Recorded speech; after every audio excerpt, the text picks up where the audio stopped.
John's alarm blared, piercing through the fog of sleep. He groaned, fumbling for his phone on the nightstand. 6:30 a.m. Another mundane Monday in Seattle. He shuffled to the bathroom, eyes half closed, muscle memory guiding him through his morning routine. It wasn't until he reached for his toothbrush that something felt off. John blinked, focusing on the small potted plant sitting where his toothbrush holder should be. A vibrant fern, its delicate fronds swaying slightly in the air conditioning. "What the hell?" he muttered, rubbing his eyes. The plant remained. Confusion morphing into alarm, John stumbled out of the bathroom. His roommate's door was ajar. "Hey, Mike, did you bring home plants last night, or—" The words died in his throat as he pushed the door open. Mike's bed was empty, sheets rumpled, and there, right in the center, sat a stout cactus. John's heart hammered against his ribs. This had to be a dream, right? Some bizarre hallucination brought on by too much late-night coding and energy drinks. He pinched himself, hard. The pain was sharp, undeniably real. Panic rising, John rushed to the window, yanking open the curtains. The street below was chaos. Women ran screaming, pointing at plants. Everywhere he looked, trees, shrubs, and flowers sprouted where men should be. "This can't be happening," John whispered, his fingers digging into the windowsill. A shrill scream from the apartment next door snapped him into action. He threw on clothes, nearly tripping as he shoved his feet into sneakers. John burst into the hallway, narrowly avoiding collision with his elderly neighbor, Mrs. Patel. "John," she cried, grabbing his arm. "My Harold, he's gone. There's just this ficus where he should be." I don't know what's happening," John stammered, "but we need to get outside, figure out what's going on." They made their way down the stairs, joining the growing crowd of panicked residents. The lobby was a mess of overturned furniture and discarded belongings. A young woman sobbed hysterically, clutching a potted orchid to her chest. John pushed through the front doors, the cool morning air hitting him like a slap. The street was pandemonium. Cars sat abandoned, their doors flung open. A fire hydrant gushed unchecked, adding to the surreal atmosphere. "Hello, is anyone there?" A voice crackled from a nearby police cruiser's radio. "This is dispatch. We're getting reports citywide of men turning into plants. I know it sounds crazy, but—" The transmission cut off abruptly. John's mind raced. This was impossible. People don't just turn into plants. And yet the evidence was undeniable. Every male, human and animal alike, had been transformed. A low hum filled the air, growing louder by the second. John looked up, his jaw dropping as an enormous ship materialized above the city skyline. Its sleek, silvery surface gleamed in the morning sun, defying any earthly aircraft design he'd ever seen. The ship descended, hovering over a nearby park. A hatch opened in its underside, and a ramp extended to the ground. John found himself moving towards it, drawn by a mix of terror and curiosity. A group of figures emerged from the ship. As they drew closer, John realized they were all female, strikingly beautiful women with skin in various shades of pale lavender to deep purple. Their eyes were large and luminous, their movements graceful despite the tense situation. One of them, clearly the leader, stepped forward. She wore a form-fitting silver uniform adorned with intricate insignias. Her hair was a shocking electric blue, falling in waves past her shoulders. "Greetings, humans of Earth," she said, her voice carrying a slight musical lilt. "I am Captain Zara of the Venusian research vessel Nebula Seeker. We've come in response to a galactic distress signal emanating from your planet." John found himself pushing to the front of the bewildered crowd. "Distress signal? Venusian? What? What's happening? Why have all the men turned into plants?" Zara's gaze locked onto John, her eyes widening slightly. You're male? How is this possible?" "Of course I'm male," John exclaimed. "I'm the only one left, apparently. Can you explain what's going on?" Zara conferred briefly with her team, speaking in rapid musical tones. She turned back to John, her expression grave. "It appears your planet has fallen victim to a rare cosmic phenomenon we call the chlorophyll cascade," she explained. "A virus of unknown origin that targets beings with Y chromosomes, rewriting their genetic code to match that of various plant species." Murmurs of disbelief and horror rippled through the crowd. John felt dizzy, struggling to process the information. "But why am I unaffected?" he asked. "That," Zara said, "is what we intend to find out. You may hold the key to reversing this catastrophe. Will you come with us? Your unique immunity could be crucial in developing a cure." John hesitated. Leave Earth? With aliens? It sounded insane. And yet, what choice did he have? If there was any chance of saving humanity, of bringing back all the men who had been transformed. "I'll go," he said firmly, "but I need assurances. How do I know I can trust you?" Zara's expression softened. "I understand your hesitation. We are bound by the Galactic Code of Ethics. No harm will come to you. You have my word as captain." One of Zara's crew members, a petite woman with swirling bioluminescent markings on her skin, stepped forward. "Captain, preliminary scans show this human's genetic structure is indeed unique. The chlorophyll cascade virus appears to be present in his system, but dormant." Zara nodded. "All the more reason to begin our research immediately. Time is of the essence." She turned back to John. "What is your name?" John Chen." "Very well, John Chen. Will you accompany us to Venus 9? Our medical facilities there are far more advanced than anything on Earth. It may be our best chance at finding a cure." John took a deep breath, acutely aware of the eyes of every surviving human in the vicinity trained on him. The weight of responsibility settled heavily on his shoulders. "I'll go," he said. "But I need to know everything about this virus, about your people, about what we're up against." Zara inclined her head. "Of course, we'll brief you fully once we're aboard. Time is critical. We don't know how long the plants will remain viable hosts for human consciousness." As they made their way towards the ship, a woman from the crowd rushed forward, grabbing John's arm. "Please," she begged, tears streaming down her face. "My husband, my son. You have to bring them back." John gently placed his hand over hers. "I'll do everything I can," he promised. "I won't give up until we find a way to reverse this." The ramp closed behind them as they entered the ship. John's last glimpse of Earth was a sea of frightened faces and a landscape dotted with inexplicable greenery. The interior of the ship was a marvel of advanced technology. Holographic displays flickered to life as they passed, showing real-time data on Earth's condition. John tried not to gawk, but it was overwhelming. "This way to the medical bay," Zara instructed. "We'll need to run a full battery of tests to understand your immunity." As they walked, John's mind raced with questions. "So Venus 9? I'm guessing that's not actually Venus." Zara smiled, a hint of amusement in her eyes. "No, it's a terraformed moon in a nearby star system. We chose the name as a nod to your mythology. Our ancestors visited Earth long ago, inspiring some of your legends." They entered a room that looked like a cross between a laboratory and a medical clinic from the far future. A team of Venusian scientists waited, their expressions a mix of excitement and concern. "Ladies," Zara announced, "this is John Chen, potentially our best hope for understanding and reversing the chlorophyll cascade. John, this is Dr. Lyra, our chief xenobiologist." A tall Venusian with striking silver eyes stepped forward, offering a small bow. "It's an honor, John Chen. Your genetic resistance could be the key to saving countless lives across the galaxy." John's eyebrows shot up. "Across the galaxy? You mean this virus isn't limited to Earth?" Dr. Lyra shook her head gravely. "I'm afraid not. We've detected outbreaks on several worlds. Earth is simply the most advanced case we've encountered. If we can't find a cure..." She trailed off, the implication hanging heavily in the air. "Right," John said, squaring his shoulders. "Where do we start?"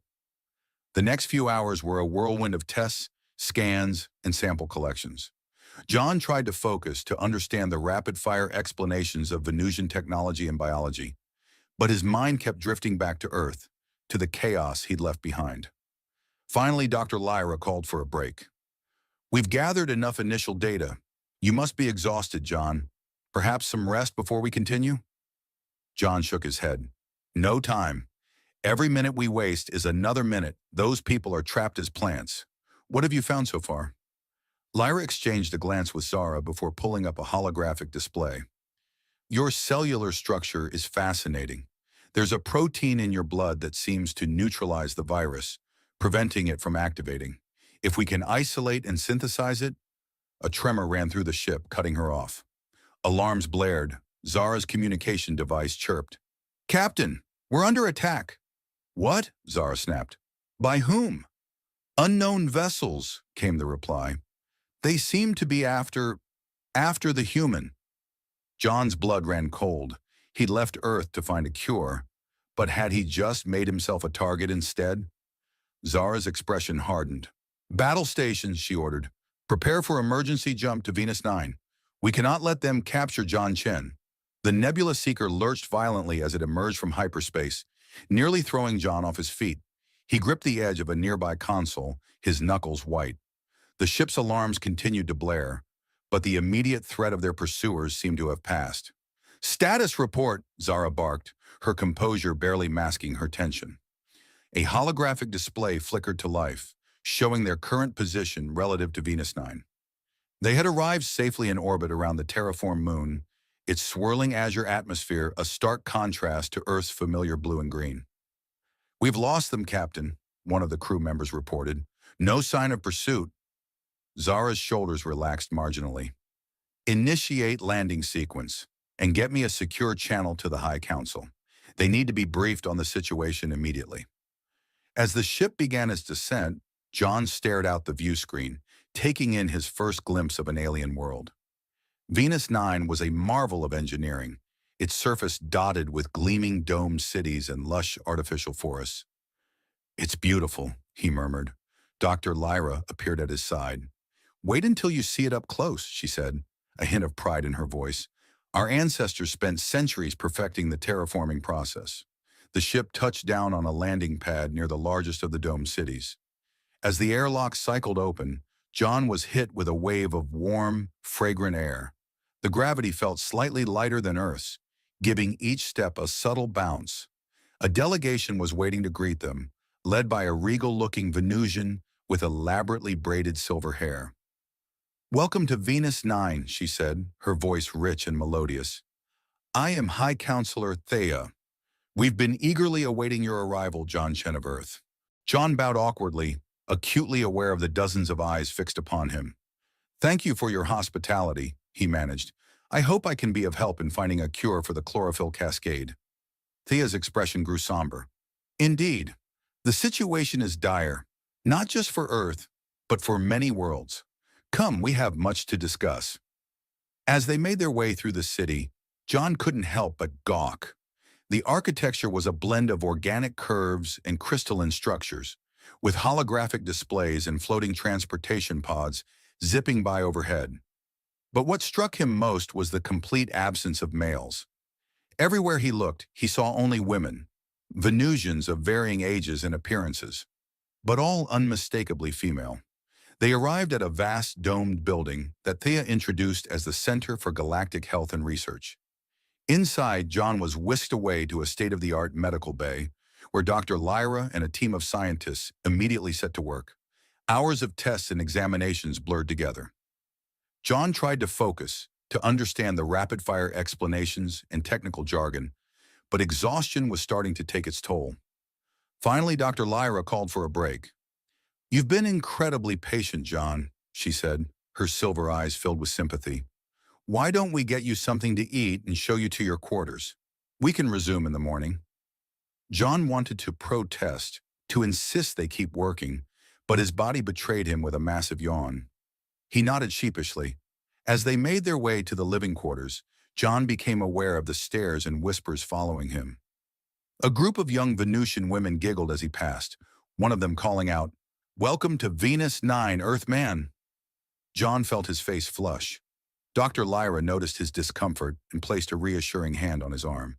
I apologize for their behavior, she said. It's been a very long time since any of us have seen a male in person. You're quite the novelty.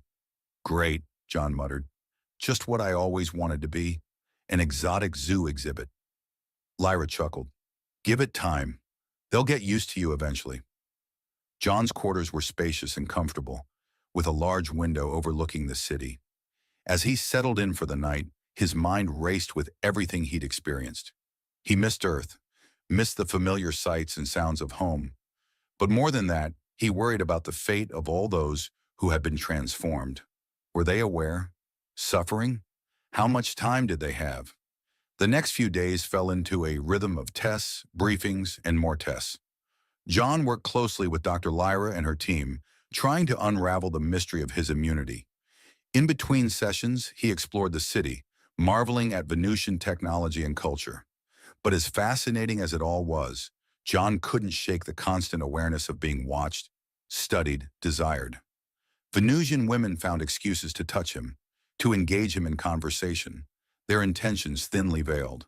Some were bolder, making outright propositions that left John stammering and red-faced. One evening, as John and Lyra were reviewing the day's test results, a commotion erupted in the hallway outside the lab. The door burst open, revealing a striking Venusian woman with flame-red hair and piercing green eyes. "So this is the famous Earthman," she purred, sauntering into the room. "I must say, the rumors don't do you justice." Dr. Lyra's posture stiffened. "Counselor Vex," she said, her tone clipped. "This is a restricted area. You don't have clearance to be here." Vex waved a dismissive hand. "Oh, come now, Lyra. Surely you can make an exception for a member of the High Council?" She turned her attention back to John, her gaze predatory. "I'm here on official business after all. We need to discuss the future of our species." John shifted uncomfortably. "I'm not sure I follow." Vex moved closer, invading John's personal space. "It's quite simple, really. You're the last known fertile male in the galaxy. We have a responsibility, a duty, to ensure the continuation of our people." "Counselor," Lyra interjected sharply, "John is here to help us find a cure for the chlorophyll cascade, not to what?" Vex challenged. "To save our civilization from extinction? To father a new generation? Why waste time on a fool's errand when we have the solution right here?" John took a step back, his mind reeling.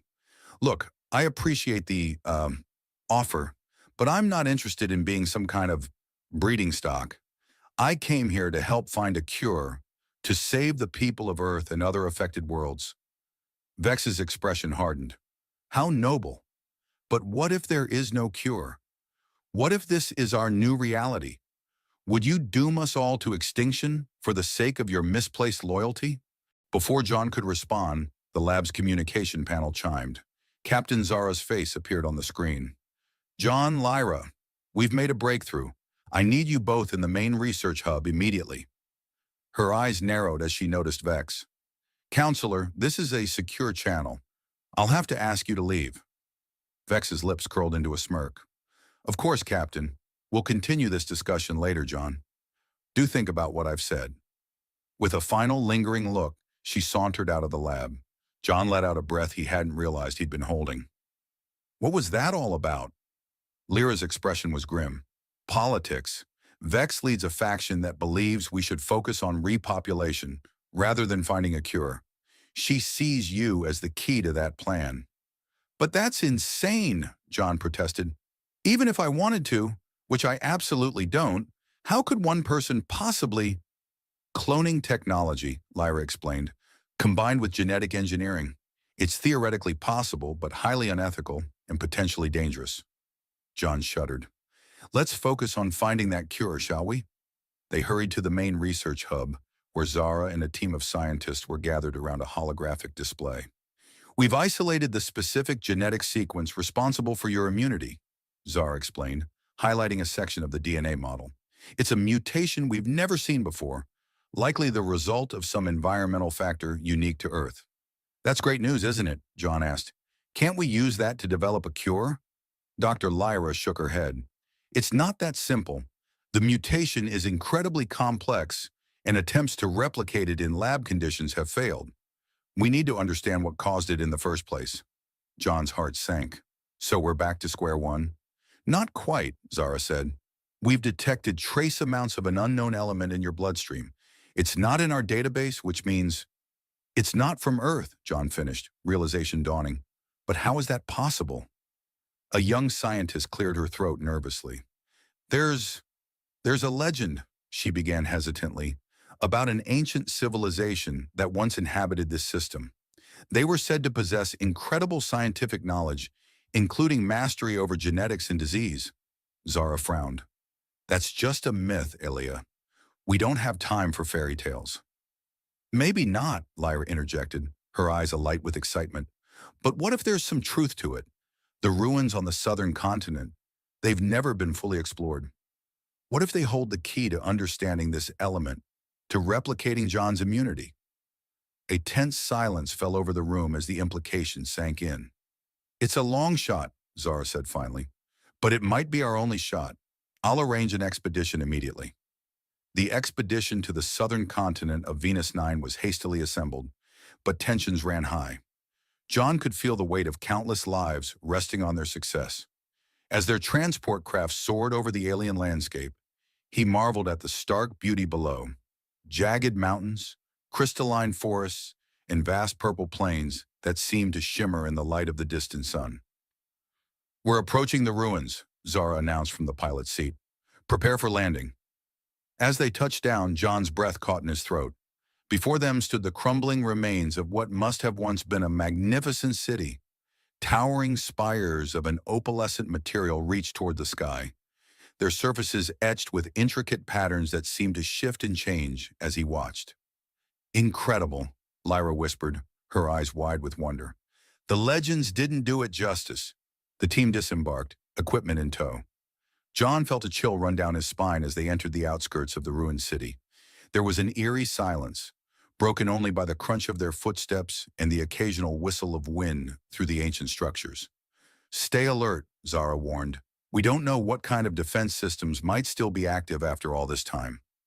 They made their way deeper into the ruins, following faint energy readings detected by their scanners.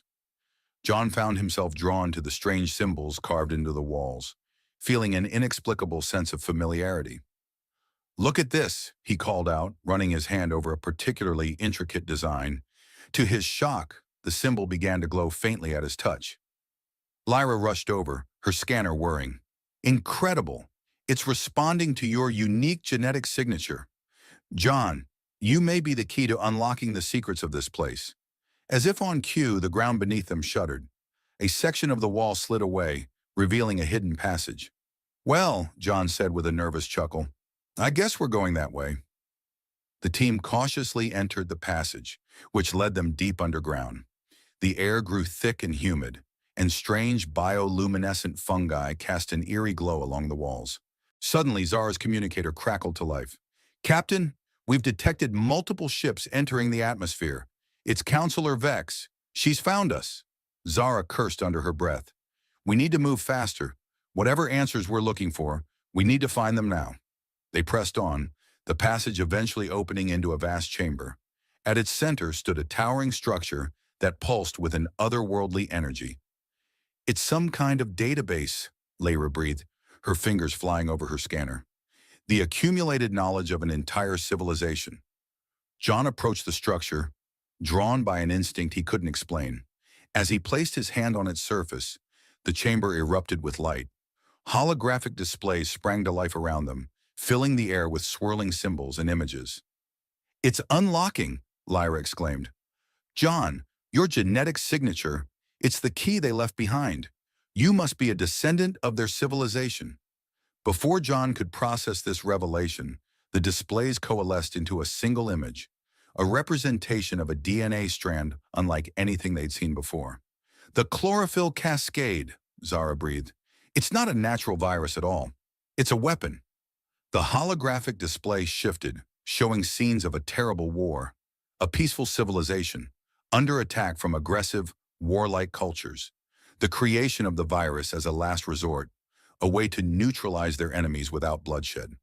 They never meant for it to spread beyond their own star system, Lyra said, her voice filled with awe and horror. But something went wrong. The virus mutated, became dormant, waiting for the right conditions to activate. John's mind reeled. And my immunity? The strange element in my blood? Another shift in the display provided the answer. A small group of survivors fleeing their dying world, carrying with them the key to undoing their terrible mistake. They had come to Earth, integrating into the primitive human population, passing down their genetic legacy through the generations. "You're living proof that redemption is possible," Lyra said softly, placing a hand on John's arm. Their moment of revelation was shattered by the sound of an explosion from above. "Vex," Zara growled. "We're out of time. Did that database give us anything we can use? A cure?" Lyra's fingers danced over her scanner, downloading as much information as she could. "Yes, there's a formula for a counteragent, but it requires a rare element, something called novarium. It's only found in active volcanic systems under very specific conditions." John's heart sank. "Let me guess. There's an extremely dangerous volcano nearby?" Zara nodded grimly. "The Forge of Athenar. It's on an island about 500 kilometers from here. But with Vex and her forces closing in..." "We have to try," John said firmly. "It's our only shot at saving Earth and all the other affected worlds." The team raced back to their transport, narrowly evading Vex's forces. As they took off, John caught a glimpse of the counselor's face, twisted with rage and frustration. The flight to the volcanic island was tense, with Vex's ships in hot pursuit. Zara's piloting skills were put to the test as she wove through treacherous air currents and plumes of toxic gas. They landed on a narrow strip of black sand beach, the volcano looming ominously before them. The air was thick with sulfur and ash, making breathing difficult. "The novarium should be near the volcano's core," Lyra explained, consulting her scanner. "But the intense heat and toxic fumes make it impossible for any of us to reach it safely." John squared his shoulders. "Then I'll go. My unique genetics might give me a better chance of surviving the conditions." "John, no!" Lyra protested. "It's too dangerous." He took her hand, meeting her eyes. "I have to try.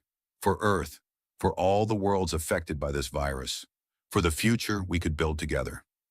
Before she could argue further, the sound of Vex's ships approaching spurred them into action. Zara and her team prepared to hold off the attackers, while John and Lyra made their way towards the volcano's fiery maw. The climb was grueling, with unstable terrain and noxious gases making every step a challenge. John's lungs burned and his vision swam, but he pressed on, Lyra's encouraging voice in his ear guiding him forward.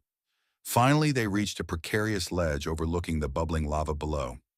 John's scanner pinpointed the location of the novarium, a cluster of glowing crystals jutting from the rock face, mere meters from the deadly molten rock. "I see it!" John called out. "I'm going in." He began to climb down, the heat intensifying with every movement. His skin blistered and his clothes smoldered, but he gritted his teeth and pushed through the pain. Just as his fingers closed around the first crystal, a violent tremor shook the volcano. John lost his footing, dangling precariously over the lava pit. "John!" Lyra screamed, her voice barely audible over the roar of the eruption. With a surge of desperate strength, John swung himself back towards the rock face. His hand found purchase, and he pulled himself up, clutching the precious novarium to his chest. The return journey was a blur of pain and determination. As they stumbled back to the transport, they found Zara and her team locked in a fierce firefight with Vex's forces. "We got it!" John shouted, holding up the glowing crystals. "Let's go!" They piled into the ship, Zara's expert piloting once again, saving them from certain doom as they blasted away from the erupting volcano. The journey back to the main research facility was tense, with Vex's ships in close pursuit. But as they entered the city's airspace, reinforcements arrived, driving off the attackers. In the lab, Lyra worked feverishly to synthesize the counter-agent using the novarium and the formula from the ancient database. John paced anxiously, his body still aching from the ordeal in the volcano. Finally, after what felt like an eternity, Lyra held up a vial of shimmering liquid. "It's done," she said, her voice filled with exhaustion and hope. "The counter-agent is ready." They wasted no time. A ship was prepared for the journey back to Earth, stocked with enough of the counter-agent to begin widespread distribution. As they approached Earth's orbit, John's heart raced. Would it work? Had they been in time? The first tests were conducted in a quarantined area. John watched in awe as a fern-like creature slowly transformed back into a bewildered human man. Word spread quickly, As the counter-agent was distributed globally, reports flooded in of men returning to their human forms. The crisis that had seemed insurmountable just days ago was finally coming to an end. In the weeks that followed, John found himself hailed as a hero on two worlds. He shuttled between Earth and Venus 9, helping to coordinate recovery efforts and fostering new bonds between the two civilizations. But as the immediate crisis passed, John faced a difficult decision. His unique heritage and the bonds he'd formed on Venus 9 pulled him in one direction, while his ties to Earth tugged him in another. In the end, it was Lyra who helped him find clarity. "Why choose?" she asked, her silver eyes twinkling. "You're living proof that our two worlds can come together. Why not be a bridge between them?" And so John found himself embarking on a new adventure. As an ambassador between Earth and Venus 9, he worked tirelessly to forge lasting connections between the two civilizations. The knowledge gained from the ancient ruins promised new breakthroughs in science and technology that would benefit both worlds. 1 year after the defeat of the chlorophyll cascade, John stood in a hospital room on Venus 9, cradling his newborn child. The baby, a perfect blend of human and Venusian features, blinked up at him with curious eyes. Lyra, exhausted but radiant, smiled from the bed. "What shall we name her?" she asked. John thought for a moment, then grinned. "How about Nova? It means new in Latin, a fitting name for the start of a new era." As he held his daughter, John marveled at the journey that had brought him to this moment. From an ordinary programmer in Seattle to the last man on Earth, and now a bridge between two worlds. The future stretched out before them, full of challenges and possibilities. Nova cooed softly, her tiny hand wrapping around John's finger. In that perfect moment, he knew that whatever trials lay ahead, the bonds forged between Earth and Venus 9 would endure. A new chapter in galactic history had begun, and he couldn't wait to see what wonders it would bring.